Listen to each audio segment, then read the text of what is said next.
All right, so now our all surprise standouts team. I'll start us off. My first guy, Payton Pritchard.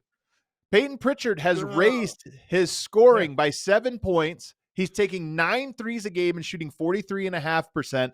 Him and Derek White, by the way, I think Sam Esfandiari put this on Twitter and it blew my mind. Derek White and Payton Pritchard are taking more threes than Stephen Clay took in 2015 and shooting the same percentages that those guys shot. Remember how revolutionary it was that the Splash Brothers were taking all those threes? Payton Pritchard and Derek White are taking more and with the same efficiency. He's been incredible. And right now, out of the 98 players to have run 100 pick and rolls in a season, at least, he is generating the highest points per possession, 1.277 points per possession on pick and rolls. Payton Pritchard, of all players, he's been phenomenal this year. He was on my list, but I pared it down. He didn't make my final five. Oh, okay. I wrote down like 7-8 names. He was one of those guys. Definitely jumped out to me right away. And one of I don't know how you do this. Usually when we come up with these lists, typically I just click on like standings, and I just start going down the teams, right? And so you're right there near the top. So he jumped out to me right away. So Payton Pritchard, I totally agree. And man, is he on a heater right now? Like these last few games. He got his money. Good for him. I love watching the guy play. It's amazing when you watch him in person, how quick he is, how quick his feet move defensively. Very fun player to watch. And I feel real quick, one last thing on him. He almost has added this like Jalen Brunson-esque part to his game where he'll run the pick and roll and get the defender in jail because he's quick, right? You think of him as a guy with the threes, but he also has the slow down game where he gets you on the hip and he just goes real slow and inches his way to compromising the defense. And it's just a new wrinkle to his game that makes him, again, like Jalen Brunson's a superstar player.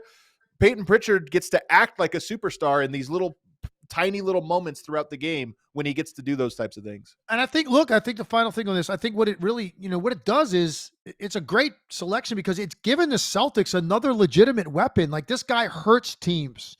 Yeah. And, he was a role player for them before. Yeah, he was like a role player, but now he's more than a role player for them. He's an impact player for them. And they already had enough.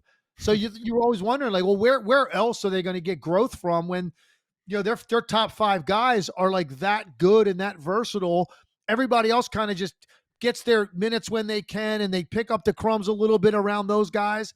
But that's not what Pritchard's doing. Pritchard's going out there and he's having big quarters for them. He's having big games for them. It's an additional weapon. It makes the Celtics even better. So even more difficult to knock out at some point. All right. And real quick, that stat came from Jared Dubin. When I get the stat from somebody else's work, Jared Dubin does Last Night in Basketball. He's the one that I read that stat from. So shout out to him. I like that. All right. My first one is a guy that we've talked about a decent amount on this show already this year, but how else can I look at the Eastern Conference in particular and not mention Franz Wagner? Right. To me, and I got to put him down because he has so surpassed what I thought his ceiling was as an NBA player offensively that it's kind of blown me away. It's a big deal when you go from, just under 20 a year ago. That's a really good NBA season, man. I didn't know if that's kind of where his peak was going to be because to get it to where he's at now, which is like 24 a game, you've got to add stuff offensively that you're capable of with your handle, with your range, with your step back, just ways to get shots off. And he was put under a lot of pressure when Banchero went down. Like what is going to happen to the Magic? Like how are they going to be able to generate enough offense? And look at what this guy has done. So for me, he's at the very top of the list in surpassing expectations for me. And more importantly, the impact he's had on making his team win games and be relevant and not drop off because they're missing their overall best player. The thing that's a bummer about Franz and about Orlando is, obviously his great stretch this year came when Powell went down. He got off to a little bit of a clunky start and then immediately took over. And I don't think it's because he can't play with him, but it is one of those things when you have a young team, those building years are so important. And it just sucks that I don't know how much we're going to see those two guys together this year, at least for a while. So that's a good one. My guy, Franz Wagner, for sure. Next guy I have on my list is, there it is. The next guy I have on my list is Tyler Herro. 10 threes per game, by far the most efficient season of his career high in assists. And Legs, he's done it all. There's a great article by Cooper Moorhead today. He's done it all by eliminating the mid-range from his game. He has this great quote in that article by Cooper Moorhead where he talks about the fourth quarter is for mid-range. I try not to take them unless I have to, late shot clock or something in the first three quarters. In the fourth quarter, that's when it's like, okay, everything goes. But by doing that, it's almost like it's brought clarity to his game, more efficiency to his game. And he's shooting that thing, man. He's taking tough threes, off the dribble threes in pick and roll, 2-3 dribbles, pull up, and he is just draining them. I think that's a great one. Look, it's his best year. And, you kind of thought you got a pretty good feel who Tyler Herro is. And for some reason, man, like it'll click for guys around this age where everything kind of comes together for you and the opportunity comes together for you as well. But more importantly, you get off to a good start. And it seems like it sets this table for your whole year. And your confidence is through the roof. And that's what I watch Tyler Herro right now play. That's how he looks. He is so sure of himself and what he's capable of doing right now. And I think some of the inconsistencies he dealt with earlier in his career was a little bit frustrating for the Heat. And this year, man, it's been pretty much night after night. Tyler Herro's getting it done. I like this pick a lot. Yep. All right. Who do you got next? My next one, you said you didn't know if we had any like stars on this list. I guess this guy would be considered that. I'm going to go with Karl-Anthony Towns. Yeah, that's a good one, man. This is good. Karl-Anthony Towns, I think whenever I did it, I thought it was fair. If I was critical of Karl-Anthony Towns in the past, there were some things about him that I just wasn't sure about when he was in Minnesota. This guy's been sensational since he got to New York. And one of the things that I think everybody was wondering was, like, is he going to be able to embrace that type of light? Because it wasn't like that in Minnesota. Right. It just wasn't. Right. Minnesota was a really good team last year. They went to the conference finals. It's not the same level of scrutiny. We all could admit that. That especially with the Knicks' success a year ago. That Garden is electric. The media can be tough. The fan base can be tough if it's not going well. And here goes Karl-Anthony Towns. The Knicks had such a great year. They make a big trade, big roll of the dice, man. Let's hope this fits and works. And you can't say enough about what this guy has done this year. Just under 25 points a game, 14 boards. I mean, he's played physical. He's played inside out. I think it's the most physical rebounding I've ever seen Karl-Anthony Towns do. And I just want to pat the guy on the back, man, because it couldn't have been a totally easy situation for him to come into this and then outplay expectations. And he's done it. So I give him a lot of credit. And on the upswing, like when we were talking earlier about Milwaukee, and I predict they'll be the 3 seed. The truth is he is on the upswing. The Knicks are on the upswing, and it's almost 50-50 who is going to be able to hold on. And Karl-Anthony Towns has been a big part of that. So I think he's a great one. My next guy, Legs, how often is it a guy in his age 31 season sets a new career high for points per game? I would guess. Know who this is, and I think I got the same guy. If you get to age 31 and all of a sudden you're having career scoring outputs, by the way, on huge efficiency, you get to be on this list. And that's, of course, Norman Powell.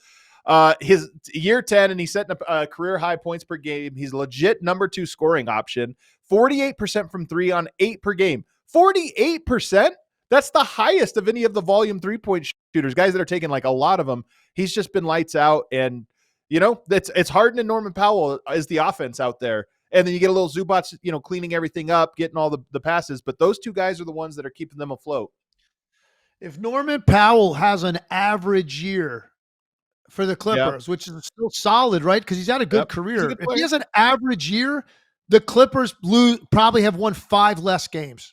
You're right. No question. 2 against Denver. They have 2 wins against Denver where he was incredible. Yeah, and so that alone, man, you're 100% right. And guys don't typically do that. Like he had one other year where he averaged over 20. His first year he got to the Clippers in 21-22, he averaged over 20 points a game. Prior to that, he was like upper teens in Toronto, just under 20. And you think like, okay, that's kind of the peak. But now he's older. You're right, and he's coming off a year in which he averaged 14 points a game. And now obviously the team looked different, and Paul George isn't there anymore, and Kawhi's not playing at all. So the opportunities came his way. Doesn't mean you're going to be able to deliver at this level. The guy's shooting 48% from the 3-point line. High volume too, 8 a night. So I love it. He was on my list. This was an easy one for me. I think Wagner, Cat, and Norman Powell. Those three were the easiest three right off the bat, jumped out at me. And then I had a few other guys. Pritchard was in that category. So I'm glad we both got that one. That Cool. seemed to me to be a pretty obvious one. You got another one? Say that again? You got another one? Yeah, I got another one. It's going to be a guy you're very familiar with. I'm going to go with Christian Braun. Hey, he was on my list too. Was he good? Yeah. I mean, again, look, I loved him from the day he got to the league. It's just because he's very competitive, man. He's really tough, but like also businesslike. You know, everything about him is just like next play. You know, I love his demeanor on the court. He's athletic. He's strong. He likes to guard people. He's a great slasher. He was a super streaky three-point shooter coming into this season. And look, KCP wasn't a guy that was getting you 15, 20 a night, but he was such a good defender, and he was more consistent with the three-point shooting. That was a big loss. And now you knew Christian Braun was going to be elevated to the starting spot. I really didn't know what to expect from him. And man, has he embraced this. I mean, he is showing you how bright his future is going to be, because he looked incredibly comfortable jumping into that role.